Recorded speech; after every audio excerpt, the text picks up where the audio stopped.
Om Swastiastu, pemirsa BB News TV dimanapun berada, semoga kalian semua selalu sehat dan berbahagia. Ketemu lagi di acara Aji Sudibyo Bincang-Bincang. Hari ini kita akan menemui seorang tokoh, seorang panutan, seorang teman, dan juga seorang guru yang dulu bagi saya sangat berarti. Beliau dulu berkecimpung banyak di dunia perbankan. Beliau adalah bankir nasional tetapi berjiwa sangat Bali. Beliau juga banyak berkecimpung di berbagai bidang kegiatan dan sampai sekarang pun beliau tidak pernah tinggal diam. Beliau selalu beraktivitas. Beliau saat ini adalah seorang anggota Kadin Bali. Beliau duduk di situ. Hari ini kita berada di rumahnya beliau dan tidak ingin berpanjang-panjang. Kita perkenalkan, beliau adalah Ide Bagus KD Perdana. Om Swastiastu, Tuh Haji. Om Swastiastu, Pak Kandibyo. Pemirsa BB News TV, Tuh Haji Perdana ini adalah dulu awalnya itu adalah yang mengenalkan saya dengan perbankan. Saya lama di wartawan dan beliau adalah sumber yang sangat aktif, sumber yang gampang dihubungi dan sumber yang selalu memberikan tambahan ilmu bagi saya. Mungkin Tuh Haji, kira-kira saat ini napi yang kena Tuh Haji, ini kan zamannya COVID lah, artinya ini agak berat kita. Nah kira-kira apa yang mungkin Tuh Haji sekarang lakukan di saat kondisi yang sekarang ini Tuh Haji? Pertama-tama tentu kita mentaati peraturan tentang protokol kesehatan. Ya, kita harus menjaga kesehatannya. Kita harus terus menjaga lingkungan juga, ya, agar semuanya sehat, tidak ada yang terkontaminasi virus COVID-19 ini. Ya. Semoga kita semuanya terhindar dari musibah ini, dan semoga musibah ini juga segera berlalu. Ya. COVID-19 ini bisa kembali ke alamnya, tidak pernah datang lagi. Apalagi mengganggu dan menyakiti. Ya. Sehingga dengan demikian kita berharap juga masyarakat bisa beraktivitas sosial lagi. Sehingga ekonomi bisa juga berjalan, bergerak, ya, bisa paralel. Menjaga kesehatan, tapi ekonomi juga biar bisa berjalan sebagaimana yang kita harapkan. Mungkin orang semua berharap ekonomi jalan, tingkat kesehatan juga bagus, ya kan? Yeah. Nah, tapi faktanya di lapangan ini kan dua hal yang sulit untuk diwujudkan karena ini memang terkait dengan berbagai hal termasuk perilaku masyarakat lah kira-kira itu. Satu yang dulu mungkin berkecimpung di dunia perbankan, sekarang aktif di Kadin. Nah, kira-kira apa yang mungkin bisa menjadi titik tengah sehingga ini keduanya bisa berjalan? Yang harus kita sadari, ya, memang COVID ini sesuatu yang kita hadapi yang tidak terlihat. Ya. Oleh karena itu kita harus masing-masing harus bersikap hati-hati dan waspada, saling menjaga. Namun demikian aktivitas sosial itu menurut hemat saya jangan sampai terhenti. Ya, harus tetap berjalan sehingga ada gerakan-gerakan perekonomian itu tetap berjalan, terutama di sektor UMKM. Yang kita tahu sektor UMKM ini sangat terdampak paling awal, ya, karena mereka yang biasanya melakukan aktivitas setiap hari karena adanya COVID ini, ya, masalah aktivitas sosial itu menjadi terganggu. Nah inilah yang harus kita memparalelkannya, ya, agar aktivitas sosial bisa berjalan juga, terus menjaga kesehatan juga bisa berjalan dengan baik. Inilah yang saya senang dari Pak Perdana. Beliau tidak pernah pesimis, beliau selalu optimis dimanapun. Nah kira-kira apa yang mendasari Tuh Haji ini selalu tetap bisa menjaga rasa optimis ini Tuh Haji? Karena ini kan Tuh Haji sekarang sudah mungkin di perbankan sudah pensiun Tuh Haji ya. Tapi saya lihat semangat Tuh Haji niki meskipun sudah berumur 72 tahun, kayaknya umurnya 30 tahun itu. Nah, apa yang mungkin yang menjadi strategi itu, tip itu sehingga bisa tetap menjaga rasa optimis nih kita tuh? Kita harus punya apa namanya suatu filosofi itu yang harus didalami ya. Artinya manusia hidup itu harus bekerja kan gitu ya, harus beraktivitas ya. Sesuai dengan kalau di agama Hindu ada di Bhagavad Gita Sloka 247 itu yang selalu menjadi pedoman saya. Berbuatlah demi kewajibanmu, bukan hasil perbuatan itu yang kau pikirkan. Jangan sekali-kali pahala menjadi motifmu dalam bekerja, dan jangan pula hanya berdiam diri tanpa kerja. Jadi ini maknanya luar biasa. Jadi hak manusia itu pada kerja itu sendiri. Ya, kalau manusia punya tahu bahwa hanya pada kerja itu sendiri, dia harus menjaga kesehatannya. Ya, jadi kesehatan Anda bisa terjaga dengan baik, berarti Anda bisa akan beraktivitas dengan baik. Ya. Sedangkan jangan kita terlalu mengharapkan hasil. Ya, hasil itu adalah hak prerogatif dari industri yang dewasa, dari kualitas kerja itu sendiri. Ya, kalau bagi saya, bekerja itu adalah suatu amanah. Ya, bekerja bagaimana bekerja itu bisa kita lakukan dengan baik. Ya, kita harus mempunyai pegangan. Ya, bahwa bekerja itu harus kita lakukan dalam istirahat. Jadi kerja dalam istirahat, istirahat dalam kerja. Jadi ini kan agak istilah yang agak ini tuh Ji. Ya. Bekerja dalam istirahat, istirahat dalam bekerja. Nah, kira-kira mungkin bisa dikupas lebih anu tuh Ji. Ya, ini maknanya adalah bahwa apapun yang kita lakukan harus kita senangi. Ya. Harus kita menyenangi pekerjaan itu sendiri. Kalau kita sudah menyenangi pekerjaan itu sendiri, maka kita tidak terasa bahwa kita bekerja, tapi kita terasa dalam istirahat. Gitu ya. Jadi dengan demikian, kita akan selalu merasa enjoy, ya, merasa tidak berat, sehingga timbul rasa optimisme bahwa apapun yang kita lakukan itu akan membuahkan hasil yang baik kalau prosesnya juga baik. Sehingga kita kan dulu gini. Sering kalau sama Tuh Haji bilang, Tuh Haji kan ini mau pensiun. Nah, kira-kira yang melihat Tuh Haji yang begitu, artinya banyak sloka-sloka, banyak kitab suci yang sering diungkapkan. Nanti yang kan dulu sering mengajar Tuh Haji tidak mau langkah ke jenjang selanjutnya, misalnya ke Dos Bedui Jati seperti ini. Tapi Tuh Haji tidak tetap pada jalur ini. Kenapa Tuh Haji tetap memilih di jalur ini Tuh Haji? Saya pikir itu kan mungkin kalau di agama Hindu itu kan ada tahapan-tahapannya ya. Ada masa Brahmacari, ada masa Grahasta, ada masa Vanaprastha, ada masa Biksuka. Itu ada masa-masanya ya.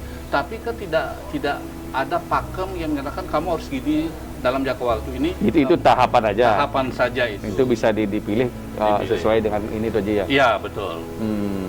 Nah, kira-kira gini tuh pemirsa BB News TV, dulu tuh Tuh Haji sebanyak saya kenal tetap ganteng seperti ini sebenarnya. Kita kan tahu nih. Sebenarnya yang nanti kalau orang-orang yang pensiun misalnya kan saya sarankan kalau bisa seperti Tuh Haji ini tetap ganteng meskipun umurnya sudah 72 kira-kira sekarang.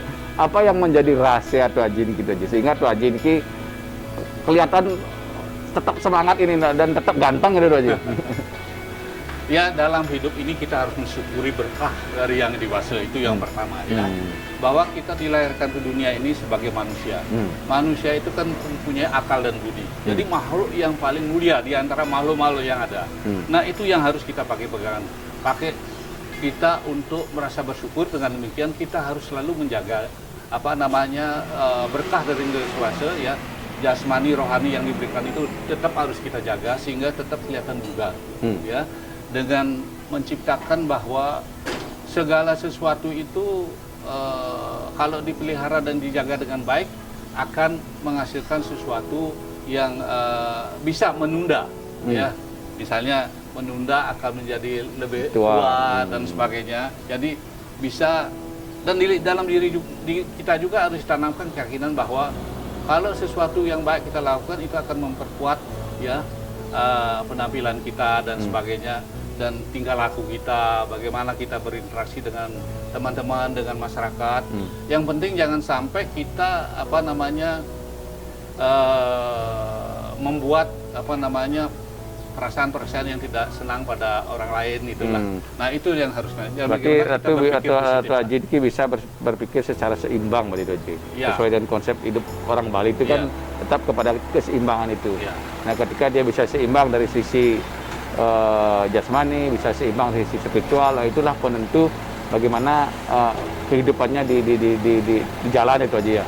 Ya. Nah mungkin kalau kita sekarang lihat ini tuh Haji, kalau kita melihat kondisi yang ada sekarang, nah kira-kira hikmah apa yang mungkin bisa kita ambil tuh Haji dari pelajaran kondisi terkini hari ini tuh Haji, yang mungkin tuh Haji bisa dari pengalaman tuh Haji yang begitu panjang di dunia perbankan dan juga panjang di berbagai organisasi dan juga interaksi sosial yang begitu banyak. Kira-kira apa yang mungkin kita bisa ambil dari peristiwa yang terjadi saat ini yang membelenggu dunia, bukan hanya Bali saja.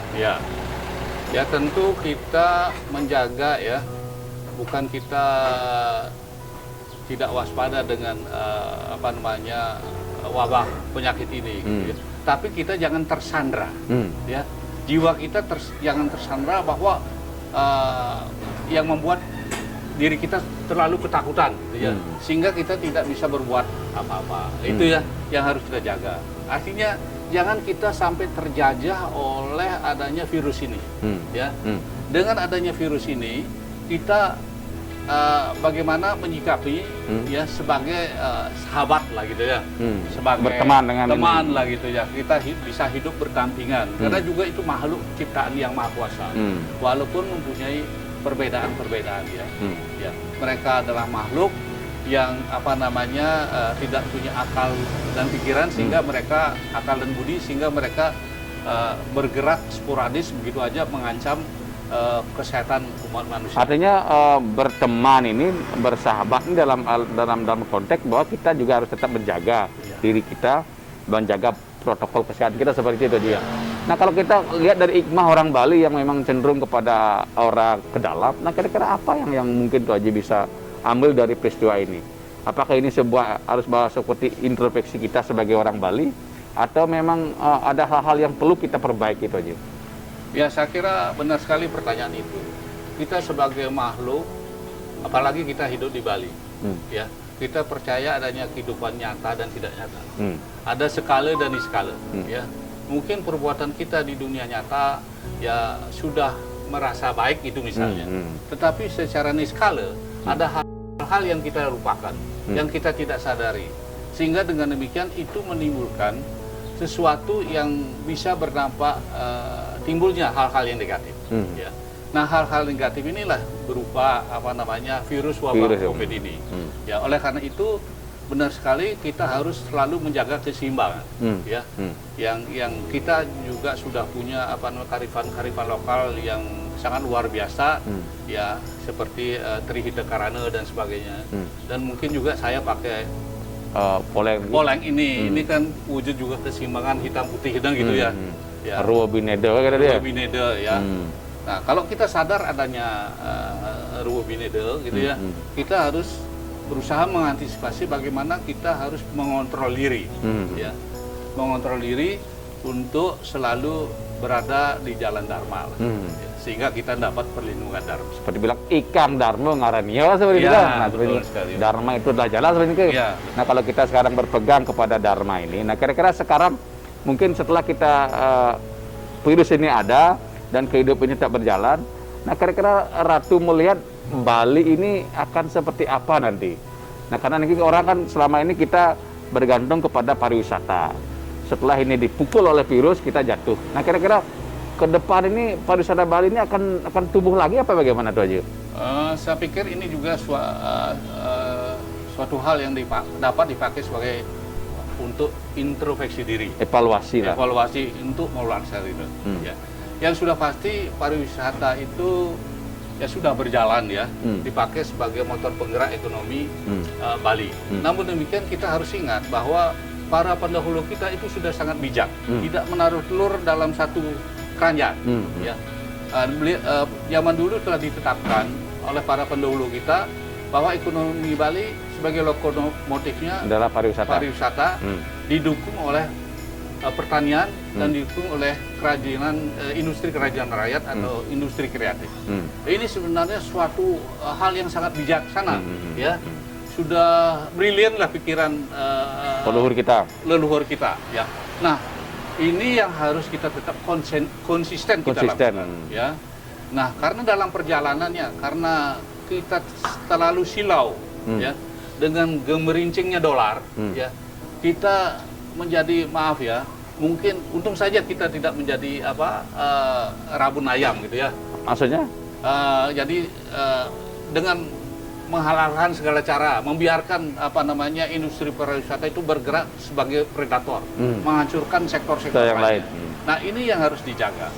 Jadi bukan berarti pariwisata itu harus hentikan, tapi harus diadakan keseimbangan. Berarti kembali kepada konsep kita sebagai orang Bali yang namanya keseimbangan. Ya. Keseimbangan mungkin kalau dibilang orang sering trihita karana. Ya. Artinya seimbang dari sisi dengan hubungan manusia dengan manusia, hubungan manusia dengan Tuhan, hubungan manusia dengan lingkungan, seperti itu aja ya. Ya. Mungkin seperti itu. Nah, kira-kira kalau Tuh Haji melihat tadi ada konsep keseimbangan bahwa pariwisata ini tetap akan menjadi lokomotif kita, tetapi sektor lain tetap akan harus diberikan untuk berkembang, dan tidak membunuh dia ini sektor besar ini. Nah, kira-kira kalau Tuh Haji melihat kondisi yang ada, kira-kira butuh waktu berapa tahun lagi mungkin kita bisa hidup lagi di sektor pariwisata ini, Tuh Haji? Itu kan pertama-tama tentu kuncinya ya di wabah penyakit ini, ya, wabah virus ini. Walaupun wabah virus ini masih tetap ada, tidak bisa tapi total lah secepatnya, tapi kita harus tetap juga perlahan-lahan bagaimana persiapan atau menjaga kondisi fasilitas daripada pariwisata itu tetap terjaga, ya. Nah, di sini tentu perlu kehadiran pemerintah, ya. Pemerintah misalnya memberikan bantuan lah kepada para pelaku pariwisata ya, dalam bentuk apa misalnya, sehingga mereka selalu siap kalau pariwisata itu nanti dibuka, ya, tidak mengecewakan para para wisatawan asing, ya. Tapi juga kita jangan terlalu fokus pada wisatawan asing. Wisatawan Nusantara juga tidak kalah, ya, dengan wisatawan asing, ya. Nah, kemudian yang harus kita jaga adalah bandara kita. Ya, pelabuhan kita harus tetap steril, ya, harus tetap bersih, ya. Jangan sampai di bandara atau di pelabuhan orang berebutan untuk mencari wisatawan, ya, sehingga mengganggu. Nah, kalau kita bicara dari sisi data yang ada sekarang global misalnya, ekonomi dunia kan semua turun, Tuh Haji, secara global, dan mereka sekarang masih lockdown lah kira-kira. Mereka belum bisa mengizinkan warganya datang ke Bali. Itu pun sebaliknya mereka belum berani menerima, kan? Nah, kira-kira dalam jangka waktu berapa ini? Karena kita kalau bicara masalah misalnya Inggris hari ini yang sudah memvaksin seluruh warganya, Amerika juga yang sudah masif, yang lain juga sudah masif melakukan vaksin. Nah, kira-kira kalau dari kacamata pandangan Tuh Haji, prediksi Tuh Haji, lagi berapa tahun kita butuh waktu untuk balik kita, Haji? Nah, pemerintah kan sudah mengadakan kebijaksanaan vaksinisasi, ya. Kalau semua masyarakat Indonesia sudah divaksin, ya mungkin itu berjalan sampai 1-6 bulan, bahkan mungkin setahun, ya, baru bisa semua divaksinasi, ya. Makin cepat kan makin bagus. Demikian juga negara-negara di luar Indonesia yang sering berkunjung ke Bali dan Indonesia, itu juga sudah melakukan hal yang sama, ya. Nah, antisipasi saya mungkin akan mulai menggeliat di akhir tahun 2021. 2021 ini akan mulai ada pergerakan lah. Ya, mulai ada pergerakan, mungkin mulai sekarang diterima dulu. Ya, jangan banyak-banyak sebagai test case. Ya, misalnya wisatawan yang dari mana yang sudah melaksanakan vaksinasi, itu dihimbau untuk bisa datang ke Bali. Sehingga jangan sampai hotel-hotel lama sekali kosong. Kalau di Bali hotel-hotel yang begitu bagus terus jadi kosong, nanti lama-lama rusak juga ada. Di samping rusak nanti jadi rumah para budakala, kan gitu ya. Ya, ini yang harus kita jaga, jangan sampai ke situ. Jadi tetap harus, misalnya sekarang misalnya 10% dulu, ya. biar bergeliat. Berarti pembukaan ini bisa dilakukan secara terencana ada Ya, secara terencana. Artinya untuk menjaga agar tidak terjadi dampak ikutan setelah kita buka itu kan gitu. Iya, betul, betul. Nah, kira-kira kalau Tuh Haji melihat kebijakan dari pemerintah sekarang, baik itu di pusat sampai di daerah ini, kira-kira seperti apa Tuh Haji? Sudah mulai artinya sesuai dengan mungkin yang ada di ayalan Tuh Haji seperti itu?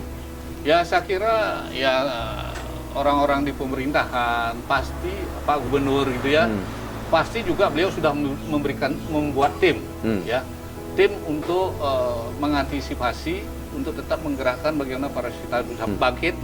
Dan di samping itu juga bagaimana sektor pertanian juga bisa bangkit, sektor industri kreatif dan budaya itu juga bisa berjalan dengan baik, karena kan pariwisata itu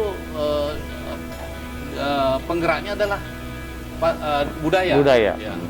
Nah, kalau budaya sudah bergerak, ya mungkin pariwisata juga akan secara perlahan pasti akan juga bisa bergerak. Dan saya yakini juga Pak Gubernur sudah membentuk tim khusus yang terdiri pada pakar-pakar yang ahli, baik dari seluruh kabupaten atau kota, juga dari para intelektual kita di universitas, ya, para profesor dan sebagainya. Itu kan beliau kan pakar-pakar yang sudah bisa melihat apa yang harus kita kerjakan dan apa yang akan terjadi kemudian. Kan itu ya, itu yang harus penting. Nah, kira-kira Tuh Haji, kalau kita bicara dulu ini, kan kalau saya lihat karakter orang Bali ini siap untuk bertarung dimanapun kira-kira. Sekarang kan diuji nih, ujian datang, virus datang, nah inilah menguji karakter kita. Nah, kira-kira bagaimana Tuh Haji melihat itu? Ya, tetap kita sebagai orang Bali ya, yang mempunyai atau jiwa seni ya. Jiwa seni itu kan sangat berpengaruh positif terhadap kreativitas kita, ya. Kreativitas kita, inovasi kita, ya, dalam mengantisipasi kondisi-kondisi yang ada sekarang, ya. Nah, untuk ini bisa kita jangan sampai menimbulkan hal-hal yang tidak kita inginkan. Ya. Kita para pemerintah harus juga hadir memberdayakan ekonomi keluarga daripada masyarakat di pedesaan maupun di kota-kota. Yaitu dengan kita kan tidak tahu secara pasti makin cepat kan makin bagus. Tapi kalau misalnya berkelanjutan ekonomi terus lesu, ya, kita juga harus siap. Jadi agar kita jangan sampai mati kelaparan. Ya. Jadi lahan-lahan yang tidak produktif itu harus hadir pemerintah di sana mendorong mereka untuk menanam semacam umbi rambat dan sebagainya itu, ya, untuk cadangan-cadangan bertujuan berjaga-jaga. Dan kemudian di masyarakat keluarga kecil itu dengan sempitnya lahan itu mereka harus diajari bagaimana bercocok tanam dengan cara agroponik maupun aquaponik. Bisa dia memelihara ternak, bisa memelihara ikan, dan juga melakukan pertanian kayak ini yang saya ada di lingkungan ini, ya. Ya. Nah, maksudnya gini Tuh Haji, artinya benar Tuh Haji yang bilang bahwa memang COVID ini adalah sebuah ujian bagi karakter kita, mungkin juga perilaku kita. Yang dulu kita ketahui bahwa perilaku kita dulu itu kan cenderung konsumtif Tuh Haji. Ya. Nah, COVID ini memberi pelajaran kepada kita bahwa kita harus merubah itu. Karakter kita itu menjadi karakter yang produktif. Saya lihat sekarang kan banyak yang menjadi berdagang, menjadi ini kan semakin banyak itu. Itu hal yang positif. Cuma sekarang benar Tuh Haji bilang, ketika ini sudah muncul seperti itu, adalah pendampingan pemerintah di sini, dan sekarang sudah dilakukan seperti itulah. Nah, kira-kira bagaimana Tuh Haji melihat tren itu Tuh Haji? Saya kira tren ini merupakan suatu memberikan edukasi kepada kita, ya. Edukasinya apa? Tadi mereka yang PHK gitu misalnya, ya, dari perhotelan, ya. Mereka sudah timbul kreativitasnya. Ya. Kalau saya tidak melakukan ini, saya bisa tidak makan, itu misalnya, ya. Sehingga saya lebih baik saya berusaha untuk berusaha berdagang kecil-kecilan misalnya. Dia mungkin punya mobil. Nah, mobilnya itu dia pakai untuk berdagang, ya. Di panjang jalan Renon coba dilihat, ya. Banyak. Itu banyak pedagang-pedagang buah-buahan, ya. Lemon, dan sejenisnya, ya. Nah, ini juga merupakan kreativitas yang merupakan sesuatu yang bisa dari dampak COVID ini menyebabkan orang menjadi kreatif. Jadi semakin produktif, ya. Semakin dia tahu membedakan apa yang harus dilakukan, ya. Jadi mereka tidak melulu hanya menunggu bantuan daripada pemerintah. Jadi mereka berkreasi sendiri, ya, menciptakan lapangan-lapangan kerja. Nah, ini juga harus disupport, dilakukan pembinaan oleh pemerintah. Demikian juga di masyarakat pedesaan, ya, kita manfaatkan balai banjar yang begitu bagus-bagusnya, ya, sebagai kegiatan produktif mungkin dia. Jadi produktif. Banyak bengong kan, balai banjar itu kita manfaatkan untuk pengembangan bisnis lah, pengembangan UMKM lah, sehingga UMKM di pedesaan itu bisa bangkit, ya. Nah, kemudian di sana sebagai sumber untuk tempat distribusi penjualan dari hasil produksi itu sendiri untuk tersebar, sehingga masyarakat di pedesaan ada pendapatan, ya. Dan kemudian pemerintah juga harus hadir memberikan crash program, ya. Misalnya ada jalan-jalan di pedesaan yang belum bagus, diperbaiki. Ada jembatan yang perlu disambungkan, sehingga konektivitas antara desa-desa dengan desa lainnya itu bisa berjalan lancar, sehingga arus ekonomi juga bisa bergerak. Terkait dengan efisiensi misalnya. Efisiensi. Ketika bagus semua kan lebih efisien dia. Efisien, ya. Dan di samping itu, dalam situasi COVID ini kan sering jalan-jalan di Legian itu kan sering macet, ya, sampai ke daerah barat itu.